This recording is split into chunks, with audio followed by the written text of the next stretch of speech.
boys and girls. I'm so glad you're here again with me this week. Remember me, Quinn the Questioner? Because I like to ask lots of questions. I hope you do too. Remember to join me each week so we can learn about God and the Bible.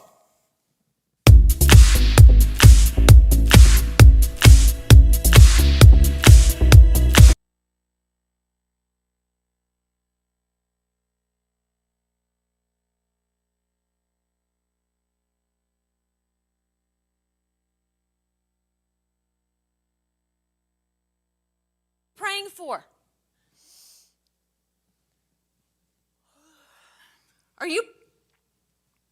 Is he praying or sleeping?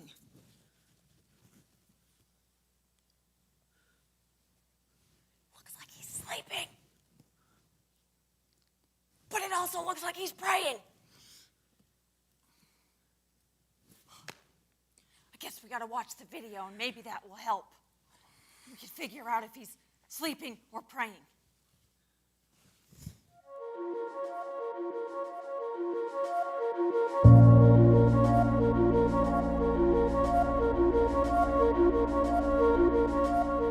As the hour drew near to his death, Jesus took his disciples to an olive garden called Gethsemane.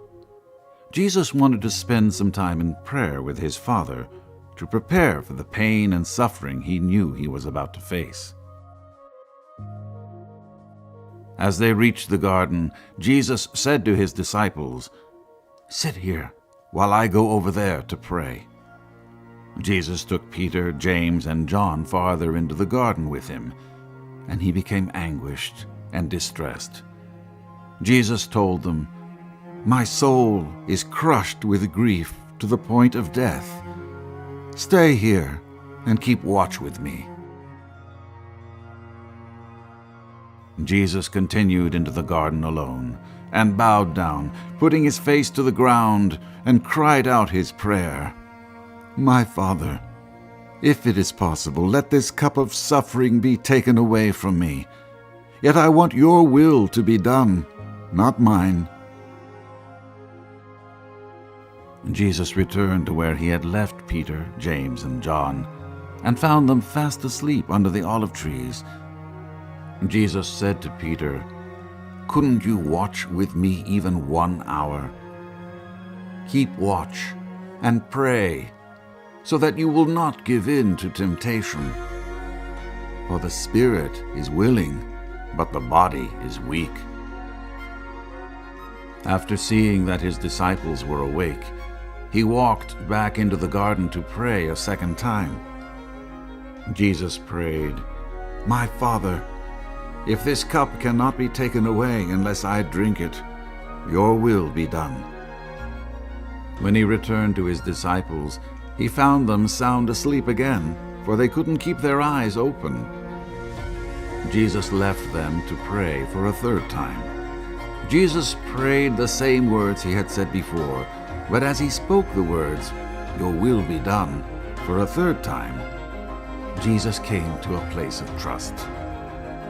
His sorrow and distress were gone, leaving him fully willing to give his life to save the world from its sins, as his Father had asked him.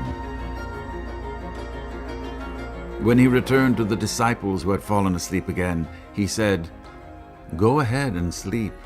Have your rest. But look, the time has come. Judas, my betrayer, has arrived to turn over the Son of Man into the hands of sinners."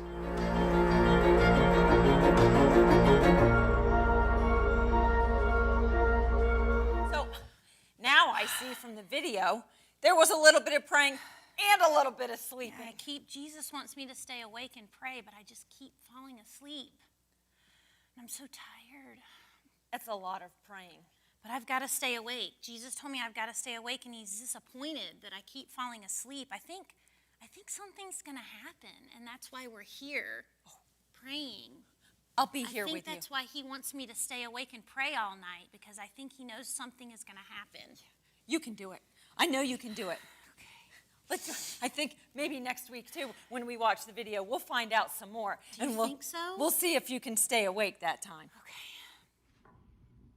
Hi everyone, it's Miss Kim. I hope you're doing well and that you're having a nice weekend and enjoying this nice, beautiful, sunny weather. So, you just watched a video of Matthew 26, which is prayers in the garden. Now, why do you think that Jesus was so sad in this video? Why was he sad? He was sad because he was pretty scared. He knew that he was going to be crucified on the cross, and that made him feel really, really scared. Now, why do you think that the apostles fell asleep? Well, I think it may be because their spirits were not strong enough. They probably didn't understand how serious the situation was. They didn't understand that Jesus was going to die on the cross, so they kind of fell asleep and their spirits were just not strong enough to handle that. So Jesus used prayer to make himself stronger in that garden. He was scared, so he prayed to God to make himself feel stronger. So he also asked his friends to pray for him. It's okay to ask for relief as long as we can accept that God can say no.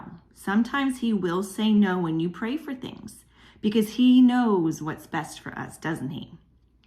It's very important to share our feelings with God as well. It's okay to be angry or scared or fearful. Those feelings should be shared with God and not harbored against him. But we must always be willing to accept God's answer and go ahead and do what we fear sometimes. So he'll always be with us through all of it, especially this year. This year has been really difficult, hasn't it? It's been kind of frustrating and sometimes scary, sometimes unpredictable with the coronavirus. Our lives have really changed this past year, and we've had a lot of confusion. It's been very confusing, but God knows what's best for us, and his will be done. Now, what can we do when we're sad? We can ask our friends, and we can pray for ourselves, and we can ask our friends and our family to pray for us. Those are good things to do when we're feeling sad. Now, what should we do when God does not allow us what we want? That's hard, don't you think? Well, we have to do whatever his will is. So, in what ways can we fall asleep when we should be watching and praying? Like the apostles fell asleep when Jesus asked them to pray for him, they kind of fell asleep. So when can we kind of fall asleep? So I think it might be when we ignore God's will in our lives, when we don't pray for ourselves and for others, and when we don't watch our videos for Sunday school and things like that. So how can we make our spirits stronger than our fleshes? Well, I think we can exercise, just like you can exercise in gym to make your muscles stronger. Well, you can exercise your spirit too by practicing praying for yourself, for your friends, for your family, for your teachers, for your pets, for your animals, for people you don't know. You can pray for everybody. You can do good things. You can do really good things for other people. That can keep your spirit really, really, really strong. So Jesus said, your will, which means what you want, will be done. That's what he said when he was praying, when he finally wasn't scared anymore to be crucified on the cross for us. He said to God, your will be done, which means what you want will be done. So I have a little activity for us, and we're going to need a couple of things to do this. We're going to need a piece of paper that you're going to draw a tree on. So you can write your will be done on it. What you want, God, will be done. So you'll need to draw a tree, or you can make a tree somehow. You're either going to need some green paper or whatever color you want. You can make your leaves any color. We're going to cut out some leaves and we're going to put them on our tree. So you can make green ones, red ones, yellow ones, orange ones, whatever your favorite color is. Just cut out some leaves. So you're going to need some scissors, and you're going to need some glue to glue your leaves onto your tree. Now, what we're going to write on our leaves are things that we want to pray for.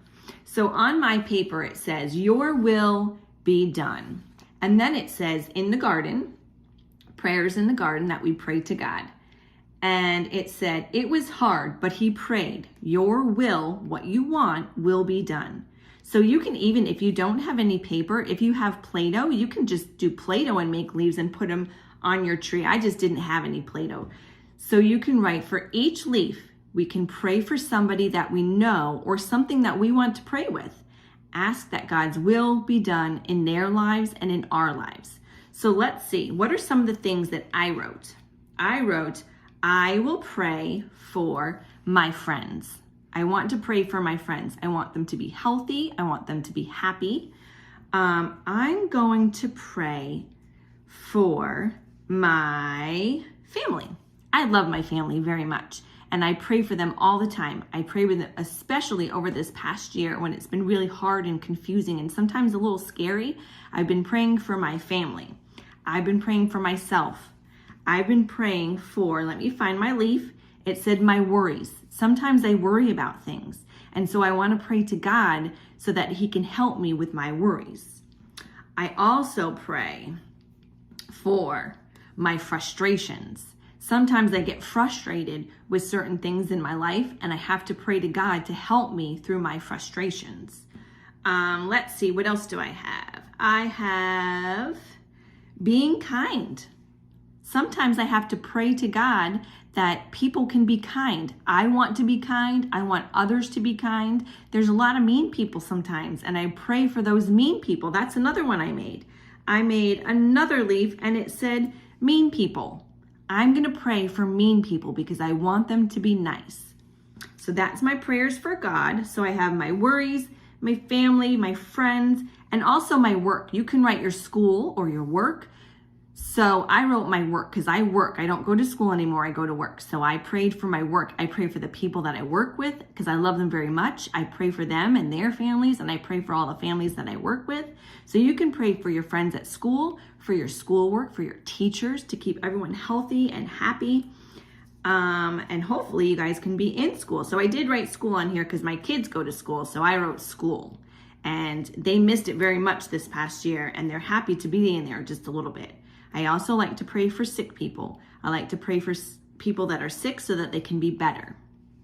So those are some of the things that I prayed for. And what I'm going to do is I'm just going to put a little bit of glue on my leaf, and I'm going to glue it right on my tree.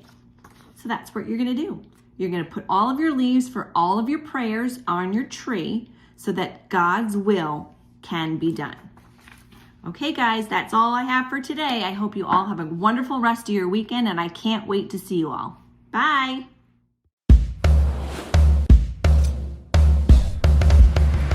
That was another great lesson. Don't forget to join me next week where we learn more about the Bible.